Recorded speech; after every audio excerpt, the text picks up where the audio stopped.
कहानी है पलटना मना है। उत्तर प्रदेश में एक भूला बिसरा सा गांव है मुकीमपुर। ऐसा गांव जहां आज भी न पक्की सड़क है, न स्कूल, और न ही रात में जलने के लिए ढंग की लाइटें। शाम ढलते ही पूरा इलाका अंधेरे की चादर ओढ़ लेता है और ऐसा लगता है जैसे जिंदगी नहीं, बस सांसें चल रही हों। इसी गांव में रहता था बबली। उम्र 19 साल, दुबला पतला सा, लेकिन आंखों में बड़े सपने। बबली बीकॉम की पढ़ाई कर रहा था। उसका कॉलेज गांव से लगभग 30 किलोमीटर दूर दुर्गा नाम के शहर में था। हर रोज उसका सफ़र किसी इम्तिहान से कम नहीं होता। पहले 2 किलोमीटर पैदल चलकर कच्चे रास्ते से सड़क तक जाना, फिर बस पकड़कर घेवर कस्बे पहुंचना और वहां के दूसरी बस लेकर दुर्गा शहर।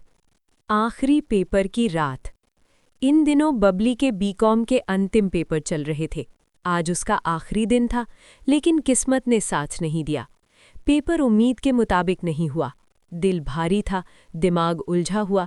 सीधे घर लौटने की जगह वो मन हल्का करने के लिए 3 से 6 का शो देखने दुर्गा के अंबा हॉल चला गया।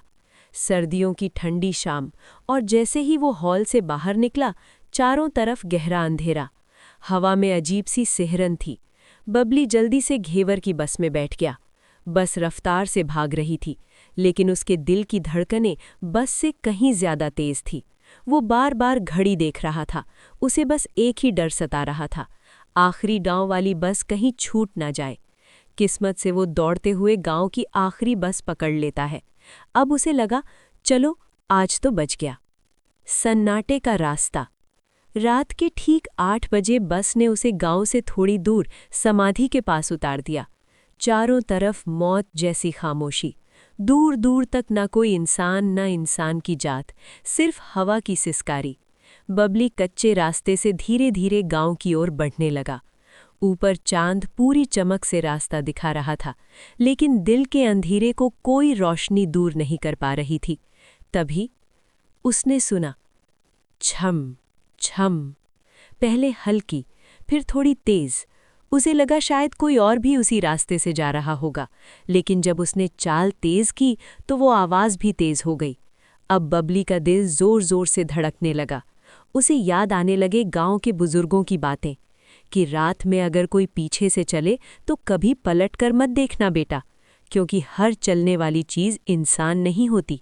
बबली की सांस अटकने लगी। उसने पलट कर देखने की हिम्मत नहीं की, बस तेज चलने लगा। लेकिन छम छम अब उसके बिल्कुल पास थी।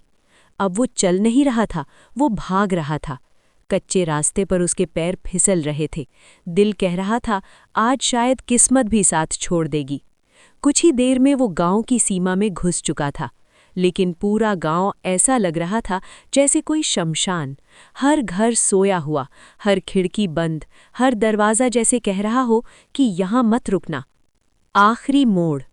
भागते भागते वो अपने घर की गली में पहुंचा, लेकिन वो आवाज़ अब भी वहीं थी, और अब तो लग रहा था जैसे कोई उसकी परछाई बन चुका हो।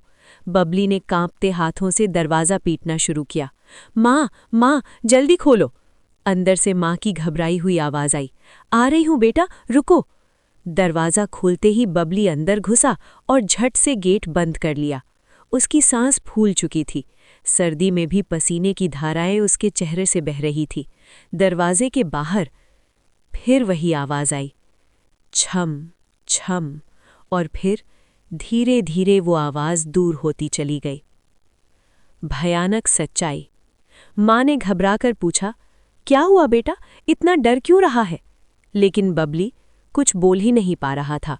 वो बस दरवाजे की ओर देख रहा था, जैसे उसे अब भी डर हो कि कहीं वो चीज़ दरवाज़ा खोलकर अंदर ना आ जाए। उस रात बबली सो नहीं पाया। हर थोड़ी देर में उसे वही आवाज़ सुनाई देती, छम छम। हर बार आंख बंद करता उसे लगता कोई उसके कमरे के बाहर खड़ा है। अगली सुबह गांव में खबर फैल गई। रात को समाधि के पास एक बूढ़े चौकीदार की अचानक मौत हो गई थी। उसके पैरों में लोहे की पुरानी पायलें थीं, जो चलते समय छम छम करती थीं। लेकिन असली डर तो तब शुरू हुआ जब किसी ने कहा कि चौकीदार तो 3 दिन पहले ही मर चुका था। उस रात के बाद बबली बदल गया। अब वो कभी अंधेरे में बाहर नहीं निकलता। लेकिन असली डर तब हुआ जब एक रात उसकी माँ ने नींद में बुदबुदाते हुए कहा, बबली, दरवाजे के बाहर रोज कोई आता है, कहता है मैं उसे घर तक छोड़ने आया था। और तभी बबली को समझ आ गया, उस रात जो उसके पीछे चल रहा था वो सिर्फ आवाज़ नहीं थी, वो कुछ ऐसा था जो अब भी उसके घर का रास्ता नहीं भूला है। यहीं ये कहानी समाप्त होती है दोस्तों। जल्द ही मिलेंगे एक नई कहानी के साथ। तब तक हंसते रहिए, मुस्कुराते रहिए और हाँ, इस चैनल को सब्सक्राइब करना मत भूलिएगा।